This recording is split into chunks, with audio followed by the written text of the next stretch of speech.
అందరికీ నమస్తే అండి. Welcome to my RR Vijayanandi channel. Vaishakha మాసంలో చతుర్దశి తిథి రోజునే నరసింహస్వామి జయంతిగా జరుపుకుంటాం. ఈ వైశాఖ మాసంలో చతుర్దశి తిథి సమయం ఏమిటి? ఈ రోజున స్వామివారికి ఎలా పూజ చేసుకోవాలి? ఏమేమి నైవేద్యాలు పెట్టాలి? అన్నీ కూడా ఈ వీడియోలో తెలియజేస్తానండి. వీడియోని ఎక్కడ స్కిప్ చేయకుండా చూడండి. వీడియో నచ్చితే కనుక ఒక లైక్ చేయండి. వైశాఖ పౌర్ణమికి ముందు వచ్చే చతుర్దశి తిథి ఏదైతే ఉంటుందో దాన్నే లక్ష్మీ నరసింహ జయంతిగా జరుపుకుంటాం. భక్తవత్సలుడు భగవంతుడైన విష్ణుమూర్తి తన భక్తులను అనుగ్రహించడానికి ఎన్నో అవతారాలు తీసుకున్నాడు. ఎన్ని అవతారాలు తీసుకున్నా సరే ప్రతి యుగంలో కూడా ఒక్కొక్క అవతారాన్ని తీసుకున్నాడు. కృతాయుగంలో లక్ష్మీ జనార్దుడుగా, త్రేతాయుగంలో శ్రీరామచంద్రుడుగా, కలియుగంలో వెంకటేశ్వర స్వామిగా, ద్వాపర యుగంలో శ్రీకృష్ణుడుగా ఇలా ఎన్నో అవతారాల్ని ఆయన తీసుకున్నాడు. నాలుగో అవతారంలో తన భక్తుడైన ప్రహ్లాదుని కాపాడడం కోసం నరసింహస్వామిగా స్వామివారు ఆవిర్భవించారు. అంటే నరసింహస్వామి వారు స్తంభం నుంచి ఆవిర్భవించి హిరణ్యకశిపుని సంహరించిన రోజు. ఈ రోజున స్వామివారికి పిండి దీపాలను వెలిగిస్తే చాలా మంచిదండి. ఇలా బియ్యపు పిండిలో ఆవు నెయ్యి, కొంచెం బెల్లం, ఆవు పాలు పోసి ఇలా ముద్దలా కలుపుకొని వీటిని 9 దీపాలనైతే వెలిగించుకోవచ్చండి. ఈ రోజున ప్రత్యేకంగా చందన దీపాన్ని కూడా వెలిగించుకుంటే చాలా మంచిది. ఈ దీపాన్ని 8 చేసుకొని ఒక దీపాన్ని చందన దీపంతో వెలిగిస్తే చాలా మంచిది.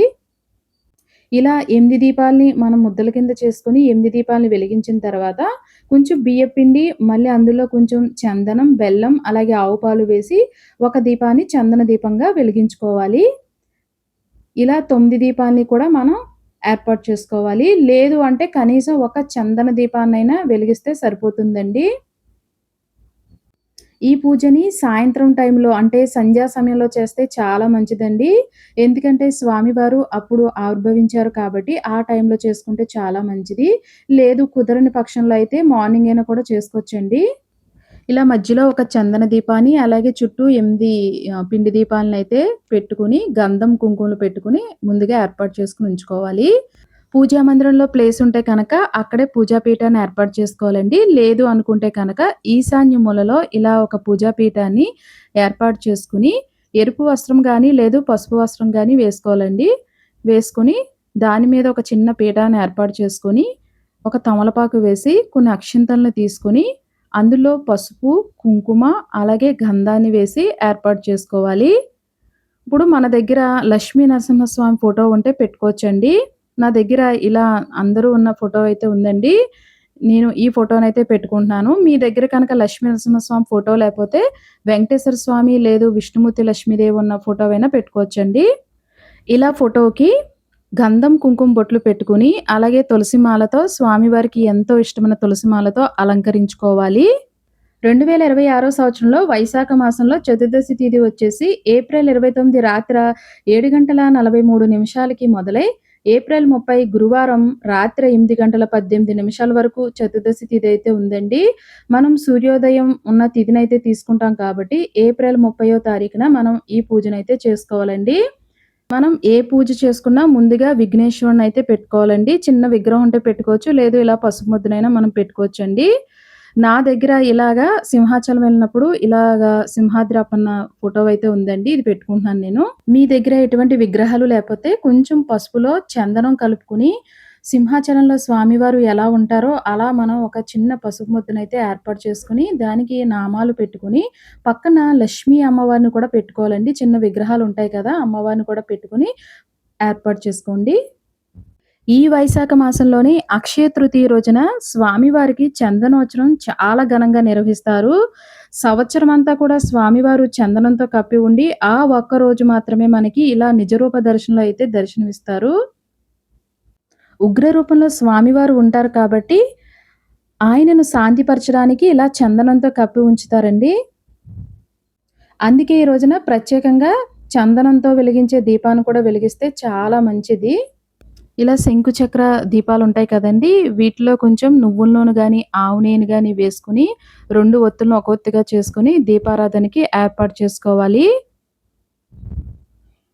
అలాగే మనం ముందుగా సిద్ధం చేసుకున్న పిండి దీపాలున్నాయి కదండీ! అవి కూడా ఇక్కడ ఏర్పాటు చేసుకోవాలి. ఈ పిండి దీపాల్లోకి ఎర్రని ఒత్తులను వేసుకుంటే చాలా మంచిదండి ఈ రోజున. ఇలా 2 ఒత్తులని ఒక ఒత్తిగా చేసుకొనైతే నేను వేసుకుంటున్నాను. ఇందులో నువ్వుల నూనె గాని, ఆవు నెయ్యిని గాని వేసుకోవచ్చండి.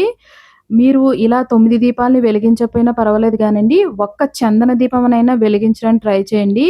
ఆ ఒక్క చందన దీపంలోనే 9 ఒత్తులను కూడా ఒక ఒత్తుగా చేసి దీపాన్నయితే వెలిగించవచ్చు. మనకి ప్లేస్ లేకపోతే అలా అయినా కూడా చేసుకోవచ్చండి. ఇప్పుడు ఏకహారతితో దీపాలనైతే వెలిగించుకోవాలి.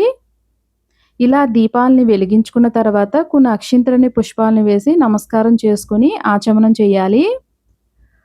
మన గోత్రనామాలు చెప్పుకొని, మన మనసులో ఉన్న కోరికనైతే తలుచుకొని, స్వామివారి యొక్క పూజనైతే మొదలుపెట్టుకోవాలి.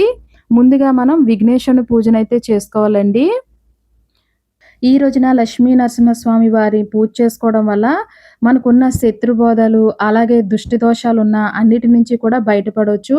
అలాగే కోర్టు వ్యవహారాల్లో, అలాగే ఏమన్నా ఇంటిలో ఆర్థిక ఇబ్బందులున్నా అన్నీ కూడా తొలగిపోతాయండి. ముందుగా విఘ్నేశ్వరుడికి పసుపు, కుంకుమ, గంధం అలాగే పుష్పాలను కూడా వేసుకొని నమస్కారం చేసుకున్న తర్వాత ఇలా వినాయకుడు అష్టోత్తరం ఉంటుందండి. అష్టోత్తరాలు చదువుకుంటూ స్వామివారికి అక్షింతలతో అయితే పూజనైతే చేసుకోవచ్చు. ఆయనకి ధూపం, దీపం నైవేద్యం కింద ఒక బెల్లం ముక్కనైనా పెట్టి నైవేద్యం ఇస్తే సరిపోతుందండి. అలా స్వామివారి పూజ అయిన తర్వాత మనం ఇక్కడ స్వామివారి పూజనైతే మొదలుపెట్టుకోవాలి. వైశాఖ మాసంలో శుక్లపక్షంలో చతుర్దశి తిథి నాడు ఆవిర్భవించారు. విష్ణుమూర్తి అవతారాల్లో 4వ అవతారం ఈ నరసింహస్వామి అవతారం. ఈ రోజున స్వామివారిని శాంతిపరచడానికి మనం గంధం, చందనం ఎక్కువగా ఉపయోగించాలి పూజలో. స్వామివారు చాలామందికి ఇలవేల్పుగా పూజించుకుంటారండి. అలాంటి వాళ్ళు ఈ రోజున ప్రత్యేకంగా పూజలైతే చేసుకొని ముడుపులై కట్టుకుంటూ ఉంటారు. స్వామివారు సగం మనిషిగా, సగం సింహ రూపంలో అవతారంగా ఆవిర్భవించిన రోజే ఈ లక్ష్మీ నరసింహస్వామి జయంతిగా జరుపుకుంటాం. ఇలా విఘ్నేశ్వర పూజ అంతా కూడా కంప్లీట్ చేసుకున్న తర్వాత మనం ఇక్కడ స్వామివారి పూజనైతే మొదలుపెట్టుకుందాం. స్వామివారి ఏకహారతితో ఇక్కడున్న పిండి దీపాలన్నిటిని కూడా వెలిగించుకోవాలి. అహోబిలంలో నవనారసింహులు ఉంటారు కదండీ! ఆ నవనారసింహుల్ని తలుచుకుంటూ మనం ఇక్కడున్న 9 దీపాలని వెలిగించుకుంటే చాలా మంచిది. ఇలా దీపాలన్నీ వెలిగించుకున్న తర్వాత స్వామివారికి చూపించాలండి. ఇప్పుడు స్వామివారి యొక్క పూజనైతే మొదలుపెట్టుకోవాలండి. స్వామివారి యొక్క అష్టోత్తరాలు గూగుల్ పీడిఎఫ్‌లో ఉంటాయండి. లక్ష్మీ నరసింహ అష్టోత్తరం అని కొడితే ఉంటుంది. ఇంగోండి లేదు ఇలా చిన్న బుక్కుల్లో అయితే మన దగ్గర ఉంటుందండి. ఇంగోండి శత్రు వినాశనం అలాగే మనోవాంఛ ఫలసిద్ధికని ఈ అష్టోత్తరాలన్నీ ఉన్నాయి. ఇలా 108 అష్టోత్తరాలు చదువుకొని స్వామివారికి ఈ రోజున ఎంతో ఇష్టమైన తులసి దళాలతో, అలాగే గంధం, చందనంతో, అలాగే మల్లెలు, ఎర్రని పుష్పాలతో స్వామివారి యొక్క పూజనైతే చేసుకోవాలండి. ఇలా స్వామివారి యొక్క నామాలు చదువుకుంటూ చేసుకోవచ్చు. లేదు అనుకుంటే ఓం శ్రీ లక్ష్మీ నరసింహాయ నమః అనుకుంటూ కూడా మనం 108 నామాలు చదువుకుంటూ కూడా మనం ఇక్కడ పూజనైతే చేసుకోవాలండి. ఇక్కడ స్వామివారి పూజ అయిన తర్వాత అమ్మవారు లక్ష్మీదేవి అష్టోత్తరాలు ఉంటాయి కదండీ! ఆ అష్టోత్తరం కూడా చదువుకోవాలి. కుంకుమ పూజ చేసుకుంటూ మనం అష్టోత్తరాలనైతే చదువుకుంటే చాలా మంచిది. ఈ రోజున స్వామివారు ఎలా ఆవిర్భవించారో తెలుసుకుందాం. ప్రహ్లాదుడు కథ అందరికీ తెలిసే ఉంటుంది కదండీ! ఒక్క నిమిషంలో అయితే చెప్పడానికి ట్రై చేస్తాను. ప్రాచీన కాలంలో హిరణ్యకశిపుడని అసురరాజు ఉండేవాడు. అతను గొప్ప తపస్సు చేసి బ్రహ్మదేవుడిని ప్రసన్నం చేసుకుని ఒక వరాన్ని అడుగుతాడు. తనను ఎదురు ఎవరు చంపకూడదని, మనిషి గాని, జంతువు గాని, పగలు గాని, రాత్రి గాని, లోపల గాని, బయట గాని ఏ ఆయుధంతో కూడా చంపకూడదనే వరాన్నైతే తీసుకున్నాడు. ఈ వరంతో అతను గర్వించి తన అజేయుడని భావిస్తూ ఉండేవాడు. విష్ణువుని ద్వేషించి తన రాజ్యంలో విష్ణువు పేరుని తలవకుండా చేస్తాడు. కానీ తన సొంత కొడుకైన ప్రహ్లాదుడు మాత్రం తనకి భిన్నంగా ఎప్పుడూ ఉండేవాడు. చిన్న వయసులోనే విష్ణువుని అత్యంత భక్తిగా కొలుస్తూ ఉండేవాడు. తండ్రి ఎన్నిసార్లు తన ఆజ్ఞను పాటించమన్న ప్రహ్లాదుడు తన హృదయంలో విష్ణువు మాత్రమే ఉన్నాడు, తనే నిజమైన దేవుడు అని చెప్పేవాడు. తన కొడుకు నుంచి విష్ణువుని దూరం పెట్టాలని ఎన్ని ప్రయత్నాలు చేసినా అన్నీ కూడా ఫలించేవి కాదు. ప్రతిసారి విష్ణువు కాపాడుకుంటూనే వచ్చేవాడు. ఒకరోజు హిరణ్యకశిపుడు ప్రహ్లాదుని అడుగుతాడు, నీ విష్ణువు ఎక్కడ ఉన్నాడు? నిజంగా ఉంటే చూపించు అని అడుగుతాడు. ప్రహ్లాదుడు అన్ని చోట్ల స్వామివారు ఉన్నారని చెప్తాడు. హిరణ్యకశిపుడు కోపంతో తన మహాసభ ఉంటుంది కదా, ఆ సభలో ఉన్న ఒక స్తంభాన్ని చూపించి అడుగుతాడు, ఇందులో ఉన్నాడా నీ విష్ణువు అని గదతో స్తంభాన్ని కొడతాడు. అంతే స్తంభం చీలిపోయి అందులోంచి అద్భుత రూపంలో నరసింహుడు ఆవిర్భవించాడు.